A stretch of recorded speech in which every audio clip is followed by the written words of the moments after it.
si el mayor escándalo de tráfico de menores en la historia moderna no fue un error del sistema, sino parte del sistema? El mundo conoció a Jeffrey Epstein por su isla en el Caribe, sus fiestas con celebridades y su final sospechoso en una celda. Pero lo que nunca te contaron, o mejor dicho, lo que nunca quisieron que supieras, es que esa isla era apenas la fachada de algo mucho más oscuro. Una red global, un modelo de poder basado en el chantaje, la manipulación y el sacrificio de las más inocentes. Un sistema donde el abuso no era un desvío, era el objetivo. Este es Ocultavia, el canal donde las historias ocultas salen a la luz.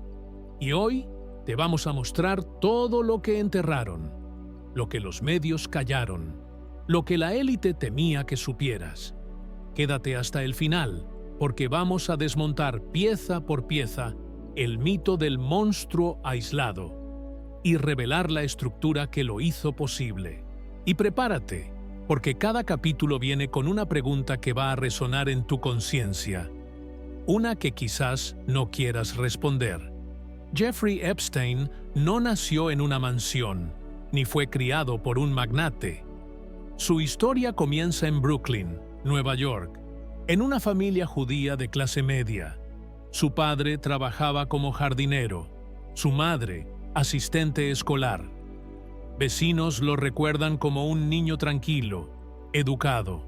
Sus amigos de infancia lo describen como dulce, un poco nerd, muy bueno en matemáticas y en el piano clásico. No hay traumas aparentes, no hay abusos conocidos, no hay señales claras de monstruosidad. Entonces, ¿cómo alguien con una infancia así termina construyendo una red de abuso global? Aquí es donde la narrativa empieza a romperse. Nos han hecho creer que los monstruos nacen torcidos, que el mal viene de una infancia infernal, de cicatrices tempranas. Pero Epstein desmonta esa teoría. Lo suyo no fue un giro repentino. Fue una desviación lenta, sutil y premiada. A los 16 años, ya estaba terminando la secundaria con honores. Brillante, carismático, siempre con una sonrisa. Esa sonrisa que después veríamos en cada foto de su mansión. La sonrisa de alguien que aprendió que el sistema no castiga a los inteligentes, los premia. Y aquí va la primera pregunta. ¿Cuántas veces confundimos carisma con bondad y silencio con inocencia? Jeffrey tenía apenas 21 años cuando consiguió su primer trabajo importante. Profesor de matemáticas en la prestigiada Dalton School, una escuela privada en Manhattan para hijos de la élite neoyorquina. Un detalle curioso: no tenía título universitario. Nunca se graduó. ¿Cómo consiguió el puesto? Dicen que fue gracias a su carisma, a una entrevista brillante, o quizás, como ocurre tantas veces, por una conexión estratégica. Lo cierto es que entró sin credenciales, y nadie lo cuestionó. Pero lo que pasó dentro de esas aulas fue mucho más inquietante. Varios exalumnos recuerdan comportamientos inapropiados. Epstein prestaba atención excesiva a las estudiantes menores de edad, las invitaba a fiestas, coqueteaba abiertamente, una línea que muchos notaron, pero que nadie se atrevió a señalar. Fue en ese ambiente donde Epstein pareció aprender su primera gran lección. En los círculos de poder, el silencio es más fuerte que la ética. Y entonces llegó el encuentro que cambiaría su vida para siempre. El padre de uno de sus alumnos, impresionado por su inteligencia matemática, lo recomendó con Alan Greenberg, CEO de Bear Stearns, una de las firmas más grandes de Wall Street. Epstein dejó la escuela, fue contratado como asistente financiero, y así comenzó su carrera en las altas esferas. ¿Y qué pasó con sus actitudes como profesor? Nada, ni una sanción, ni una investigación, ni una advertencia. Un patrón se empezaba a repetir, cruzaba la línea y era recompensado. Este segundo capítulo no es una anécdota escolar, es un espejo, un reflejo del tipo de sistema que no solo tolera la transgresión, la recompensa, si el infractor tiene los contactos adecuados. Y aquí va la pregunta: ¿cuántos monstruos son creados no por su infancia, sino por nuestra indiferencia? En Wall Street, Jeffrey Epstein no era solo un talento con los números, era un estratega social, un manipulador de confianza. Comenzó como asistente junior en Bear Stearns, pero rápidamente destacó por su habilidad para tratar con clientes millonarios, especialmente aquellos interesados en pagar menos impuestos. Epstein no solo asesoraba, enseñaba cómo burlar el sistema sin ser atrapado. Jugaba con los vacíos legales como si fueran ecuaciones matemáticas, y eso lo hacía valioso. El resultado: fue promovido, ganó estatus y, otra vez, impunidad, hasta que, en una jugada arriesgada, violó una ley financiera.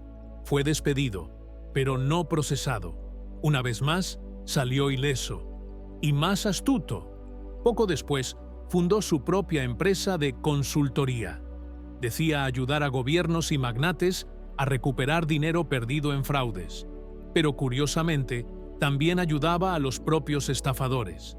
Su talento ahora era otro: traficar favores entre criminales de cuello blanco y los ricos que querían limpiar su fortuna. Comenzaba a construir algo mucho más peligroso: una red de poder, dinero sucio y secretos inconfesables. Y en este nuevo juego, no importaba quién era culpable, importaba quién tenía algo que esconder. Y en eso, Jeffrey era maestro, porque más que números, había aprendido a leer deseos, vicios y debilidades. Y aquí surge el dilema moral. Si el sistema premia a quien sabe romper las reglas, ¿de quién es la culpa? ¿Del infractor o de quien lo promueve? Para entonces, Epstein ya era algo más que un consultor financiero. Sus negocios lo llevaban a viajar constantemente entre Europa y Medio Oriente. Países como Arabia Saudita, Irán e Israel estaban entre sus destinos más frecuentes. Pero había algo más que vuelos privados y cifras billonarias. Había espionaje. Según investigaciones de periodistas como Whitney Webb y Seymour Hersh, existen fuertes indicios de que Jeffrey Epstein habría actuado como colaborador o informante del Mossad, el servicio de inteligencia israelí. Fuentes alegan que habría aprendido de ellos técnicas de chantaje, infiltración y vigilancia clandestina. ¿El objetivo? Recolectar material comprometedor de figuras poderosas, políticos, empresarios, miembros de la realeza, para usarlo como moneda de cambio. Y hay pruebas perturbadoras. Epstein poseía un pasaporte falso con otro nombre y nacionalidad árabe. Tenía acceso irrestricto a zonas sensibles y decía, abiertamente, a sus contactos más cercanos, que trabajaba con inteligencia. Pero quizá lo más revelador sea esto: sus mansiones estaban llenas de cámaras ocultas. Cámaras en habitaciones, baños, vestidores. No era seguridad, era recolección. Recolección de imágenes para chantaje. Imagina la escena: un príncipe, un presidente o un multimillonario involucrado con menores, grabado sin saberlo. Ahora imagina el poder de quien posee ese material. Epstein no necesitaba amenazar a nadie. Bastaba con que supieran que tenía el video. Por eso, durante décadas, nadie se atrevía a tocarlo. Quien hablaba demasiado desaparecía de los medios. Quien investigaba recibía mensajes. Y quien intentaba escapar lo pagaba caro. Epstein no era solo un criminal sexual. Era un engranaje en un sistema de control global. Y ahora te pregunto, si él era el recolector, ¿quiénes eran los dueños de la colección? Si hay una pieza clave en la construcción del imperio de Epstein, se llama Leslie Wexner, multimillonario, dueño de L Brands, el nombre detrás de Victoria's Secret. Durante años, Wexner fue el único cliente confirmado de Epstein y, según todo indica, el principal financiador de su fortuna. Pero esa relación era todo menos convencional. En 1991, Wexner hizo algo impensable en el mundo financiero. Le dio a Epstein plenos poderes legales sobre su fortuna. Eso incluía firmar cheques, comprar propiedades, transferir millones, tomar decisiones como si fuera el propio Wexner. Así es. Epstein controlaba el dinero del hombre que controlaba los cuerpos de las modelos más deseadas del planeta. Gracias a eso, comenzó a frecuentar los bastidores de Victoria's Secret, circulando por desfiles, camerinos y fiestas privadas, donde jóvenes modelos, muchas menores de edad, buscaban oportunidades en el mundo de la moda. Y ahí es donde todo encaja. La fachada de cazatalentos era perfecta para reclutar chicas. Epstein ofrecía sesiones fotográficas, promesas de campañas, castings con la marca. Pero al final, lo que ofrecía era abuso. Y no fue solo dinero. Wexner también le transfirió una de las propiedades privadas más grandes de Manhattan, una mansión de 7 pisos en la Quinta Avenida, valorada en más de $70 millones. Esa misma mansión, ya lo sabes, se convirtió en escenario de los peores horrores. Incluso después de que todo salió a la luz, Wexner declaró públicamente que fue engañado, que Epstein le robó millones. Pero nunca fue procesado, nunca investigado, nunca sancionado. Y queda la pregunta: uno de los hombres más ricos de IEU entregó miles de millones, propiedades y reputación a un abusador, ¿y solo lo descubrió después de 20 años? ¿O sabía desde el inicio y cayó? Si Jeffrey Epstein era el cerebro, Ghislaine Maxwell era el encanto envenenado. Hija del magnate británico de los medios Robert Maxwell, Ghislaine creció rodeada de lujo, influencia y privilegios. Pero cuando su padre murió en circunstancias sospechosas y se reveló que había robado cientos de millones de fondos de pensiones, el imperio Maxwell se vino abajo. Ghislaine lo perdió todo: dinero, estatus, acceso a la élite, hasta que conoció a Epstein. Él era todo lo que ella necesitaba: un hombre rico, conectado y dispuesto a ofrecerle el estilo de vida que creía merecer. Ella, a su vez, le ofreció algo aún más valioso: la capacidad de moverse en los círculos más exclusivos del planeta y atraer jóvenes con apariencia y promesas seductoras. A su lado, Ghislaine asumió múltiples roles: secretaria, anfitriona, confidente y, según numerosos testimonios, reclutadora principal. Era ella quien abordaba a las chicas en la calle, en escuelas, en eventos. Ella quien ganaba su confianza, quien les ofrecía oportunidades en el mundo de la moda, del arte, de los negocios. Ella quien las llevaba hasta Epstein, y ella quien, muchas veces, participaba en los abusos. No era solo cómplice, era coautora de un sistema, un manual de manipulación psicológica y seducción depredadora. Según testimonios, Ghislaine no solo reclutaba, sino que también entrenaba a otras chicas para servir a Epstein, enseñándoles cómo actuar, qué decir, cómo comportarse. Y mientras tanto, vivía una vida de lujo: departamento exclusivo en Nueva York, viajes en jets privados, acceso a fiestas con príncipes, presidentes y actores. Ella sabía todo. Ella organizó todo. Y por eso, cuando el castillo se derrumbó, fue la única que cayó con Epstein. Y aún así, durante décadas, fue invisible para la justicia. Y ahora, la pregunta inevitable: ¿Ghislaine cayó por ser cómplice o por saber demasiado? Mientras Epstein y Ghislaine desfilaban entre alfombras rojas y cenas de gala, cientos de niñas vivían una pesadilla sin nombre. Venían de todas partes: barrios pobres, hogares abusivos, instituciones públicas. Eran menores, vulnerables, muchas veces invisibles a los ojos del mundo. No eran modelos, ni aspirantes a actrices. Eran solo niñas con hambre, miedo y un deseo desesperado de escapar de sus realidades. Y eso, para Epstein, era el perfil perfecto. La promesa era siempre la misma: dinero fácil, una sesión de fotos, una oportunidad de cambiar su vida. Pero al cruzar las puertas de la mansión, encontraban algo que jamás imaginaron.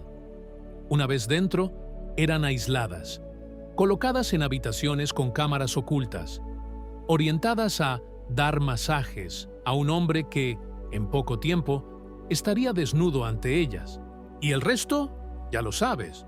Muchas intentaban huir, algunas contaban a alguien, otras nunca hablaban, pero casi todas escuchaban la misma amenaza: nadie te va a creer, y si hablas, tu familia lo pagará.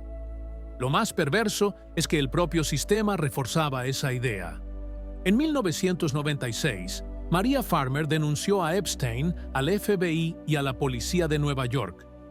Dijo que había cámaras por toda la casa. Contó que Ghislaine y Epstein la tocaron sin su consentimiento. Reveló que menores entraban y salían del lugar constantemente. ¿Qué pasó? Nada. El caso desapareció, como si nunca hubiese existido. Y durante años, la historia se repitió. Chicas denunciando, testimonios silenciados y toda una red protegida por muros invisibles de poder y omisión. Estas niñas no tenían apellidos famosos, no tenían abogados, no tenían medios, solo tenían el dolor y el olvido. Y aquí te dejo una pregunta incómoda. ¿Cuántas Marías hay por ahí?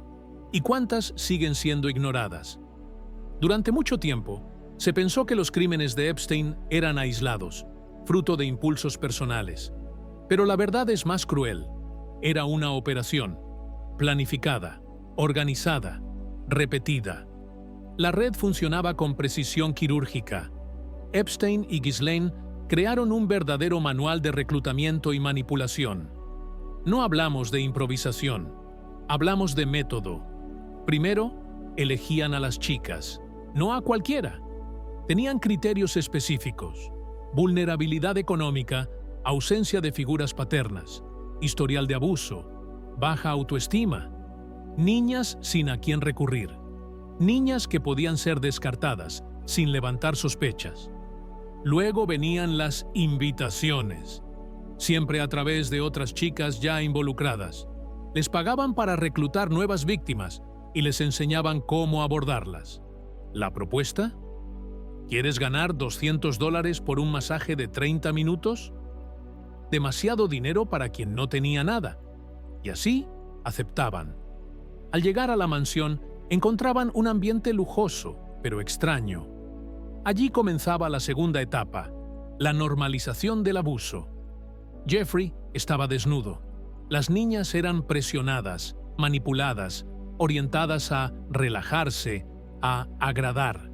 Y si hacían lo que él quería, recibían el dinero. Si no lo hacían, escuchaban amenazas veladas. Pero lo más siniestro era el incentivo a repetir: trae a otra amiga y ganas más. Se volvían cómplices forzadas, parte del ciclo. Epstein sabía que cuanto más involucradas estuvieran, menos posibilidades tendrían de denunciar. Y eso no era todo. Notas encontradas en su mansión mostraban mensajes como: puede venir a las 14 horas, pero tiene clase a las 16 horas. O tengo una de 12 años para las 16 horas. Era un sistema logístico de abuso, organizado con fechas, horarios, perfiles, casi como un negocio. Pero el producto era la inocencia de cientos de niñas. Y lo más devastador es ver que esto duró años, sin interrupciones, sin investigaciones serias. Y ahora te pregunto, si todo estaba tan bien organizado, ¿cuántas personas estaban involucradas? ¿Cuántas sabían y decidieron mirar hacia otro lado?